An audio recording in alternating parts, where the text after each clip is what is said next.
Saudari-saudaraku terkasih dalam Tuhan Yesus Kristus, selamat pagi dan berkah dalam.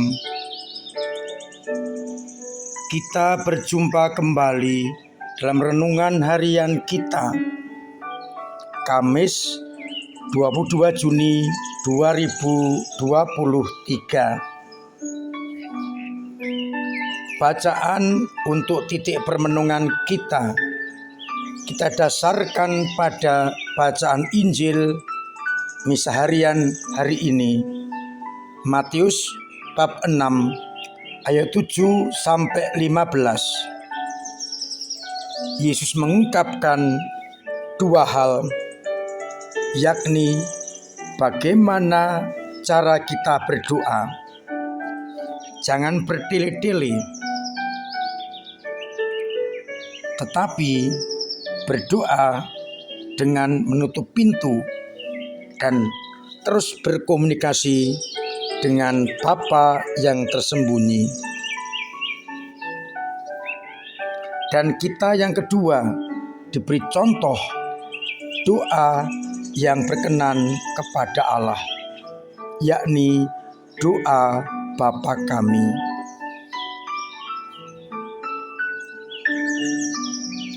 Saudari-saudaraku terkasih dalam Tuhan Yesus Kristus, mari kita mencoba merenungkan sabda Tuhan pagi ini. Pertama-tama, apabila kita berdoa, hendaknya kita memuji, meluhurkan, dan memuliakan Allah. Kerap kali kita berdoa langsung dengan permohonan kita.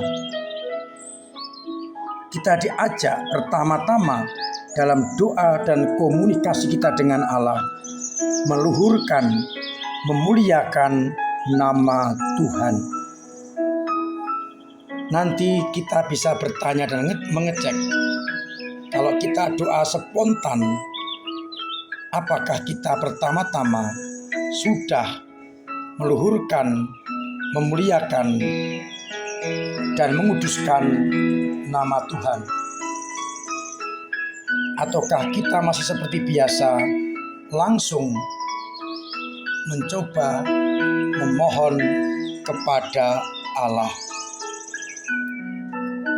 Yang kedua, saya mengajak kita semua merenungkan doa Bapa kami, agar selain kita mendoakan, kita hayati dan kita wujud nyatakan di dalam kehidupan kita.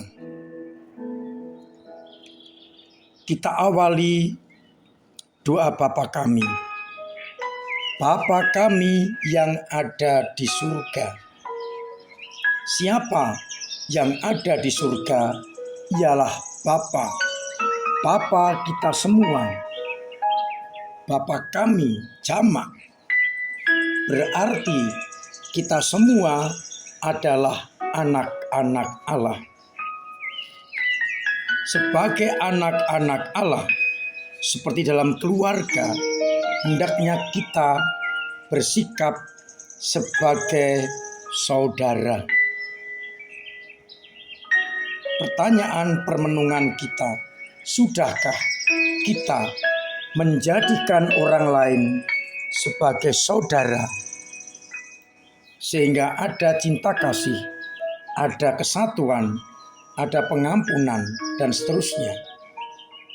Maka rumusannya Bapa kami dan bukan Bapa saya. Sadarkah kita bahwa kita semua ini bersaudara? Dimuliakanlah namamu.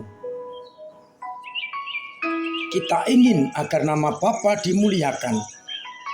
Dan pertanyaannya, apakah hidupku menjadi kemuliaan bagi Allah? Kalau hidup kita sesuai dengan kehendak Allah, jauh dari rongrongan kejahatan, maka kita memuliakan Allah.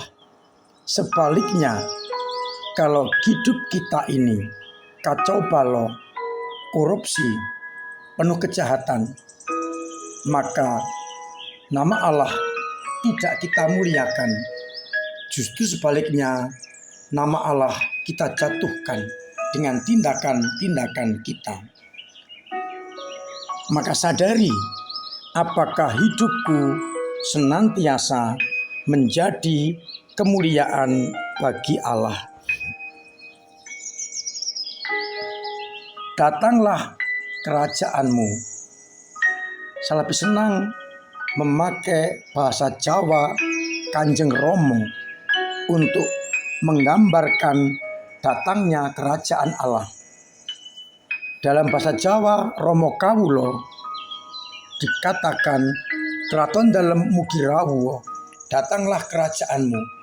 Tapi dalam bahasa Jawa Kanjeng Romo, kraton dalem kawiyarno. Artinya, kerajaanmu sebarluaskanlah. Kerajaan Allah sudah datang. Tinggal bagaimana kita ambil bagian dalam menyebarluaskan kerajaan Allah lewat hidup dan karya-karya kita. Kerajaan Allah, kerajaan sukacita, harus kita hadirkan sebagai gereja di tengah-tengah masyarakat. Dengan tindakan-tindakan kita dan karya-karya kita, harapannya gereja semakin diperluas. Kraton dalem kawiyarno. Maka seharusnya hidup dan karya-karya kita semakin memperluas kerajaan Allah.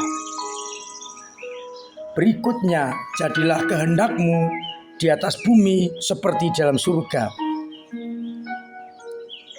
Kita diajak menghadirkan suasana surga di tengah dunia ini, di mana yang ada hanyalah sukacita dan cinta kasih.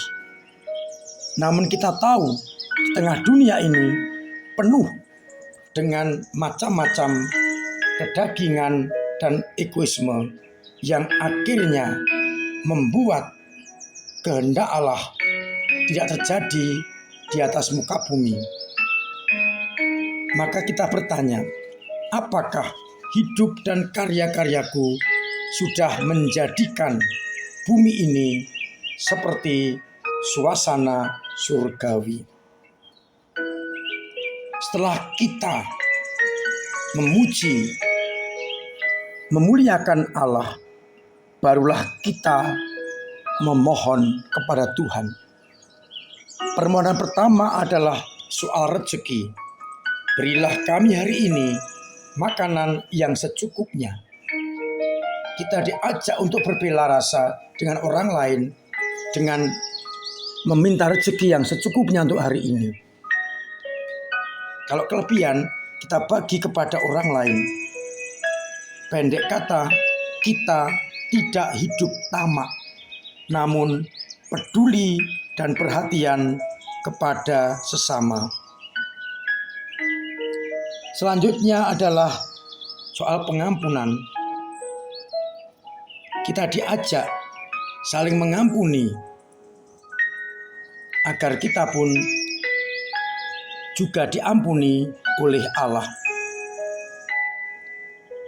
Kita berharap kita mendapatkan pengampunan yang besar, maka kita pun harus mengampuni semua orang yang bersalah kepada kita.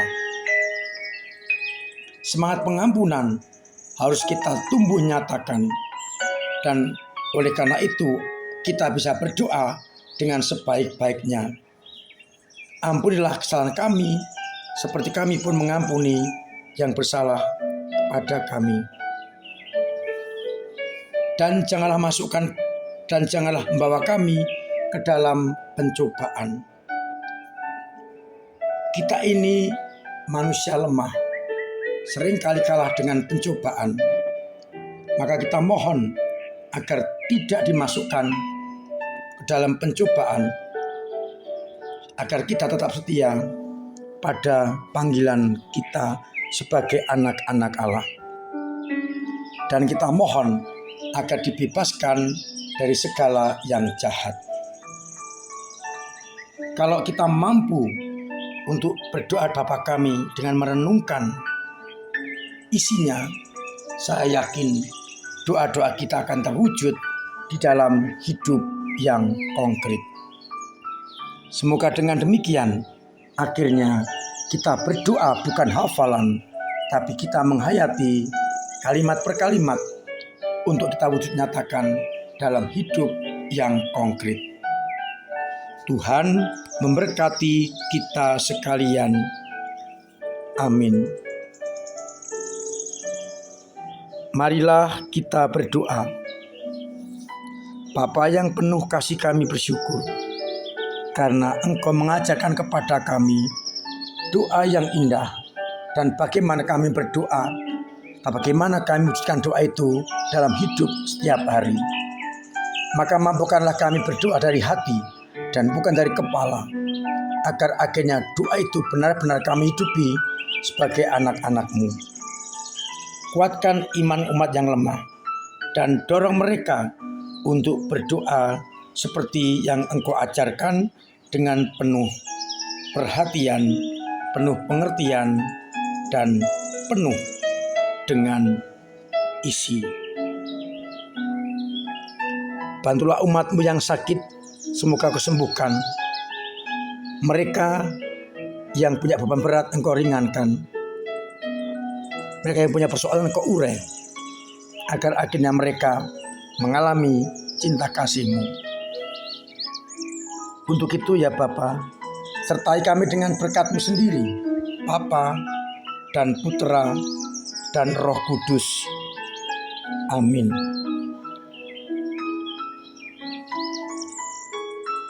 Saudara-saudaraku terkasih, saya mengajak, menghimbau, bahkan mewajibkan untuk tetap mematuhi protokol kesehatan dengan benar. Cuci tangan pakai sabun dengan air mengalir, pakai masker, jauhi kerumunan, booster kedua, dan pola hidup yang sehat, agar kita terbebas dari segala macam penyakit, terutama virus corona.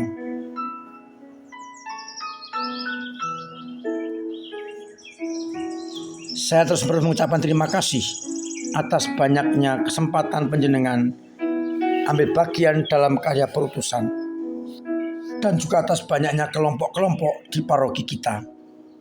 Semoga kelompok-kelompok saling memperhatikan satu dengan yang lain, agar akhirnya masing-masing kelompok memberikan kontribusi bagi perkembangan gereja. Seperti banyak anggota satu tubuh, banyak kelompok kita berkontribusi untuk gereja kita. Saya masih mengundang panjenengan untuk ambil bagian dalam mengisi gedung serbaguna kita, agar segera kita resmikan dan boleh kita pakai untuk pelayanan. Mari bersama-sama dengan cara kita masing-masing ambil bagian dalam kegiatan gereja sebagai tenaga-tenaga yang mengampu rasulan, sebagai orang-orang yang berdoa untuk gereja kita, dan sebagai orang yang mampu untuk memberikan donasinya untuk perkembangan gereja. Semoga dengan demikian gereja kita terus berkembang menuju kepada keselamatan yang kekal. Akhirnya saya mengucapkan selamat pagi, selamat merenungkan, salam sehat, Tuhan memberkati.